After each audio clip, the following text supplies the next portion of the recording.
Toxic Mormon Infertility Culture Part 9, and I hope this is the last part. I can't remember the exact year, but I know it was at least before my oldest son turned 8 that my ex-husband was indeed fully reinstated into the Mormon church. One of his main arguments that he gave to the church that he had fully repented was that he had always paid his child support. That was so much shit.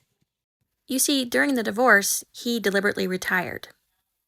And he put the house in foreclosure, all to make sure that I had no good credit record and couldn't buy a house, and he assumed that the courts would make me pay him child support.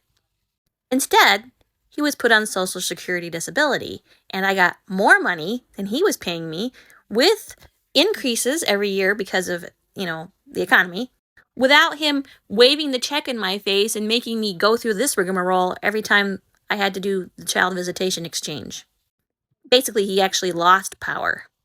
Funny how the church just thinks if you pay your child support, that makes you a good dad. That's enough to get back in the church after you've committed adultery and seduced a young girl. Great. So when my son, 6 years later, was around the age of 14, my ex-husband had him alone for visitation because my older daughter refused to go. We were concerned that he was sexually predating on her while she was there. At least grooming her. Like, she wasn't allowed to have a locked bathroom door and all kinds of stuff. Anyhow, he convinced my son that the only reason why I wanted to have him and his sister at our house was because of the Social Security money. He even offered to let us, my husband and I, Jeff, adopt my 2 kids. This was during a time when my husband was recovering from a back injury. We had a new baby. Yes, we were living off the Social Security disability, but we were paying for the things we were supposed to use that money for. And my son bought it. My ex-husband promised him, I will save all that Social Security money for you in a fund in the bank. You'll be able to do all the things your mom won't let you do. Candyland forever. So my son left us.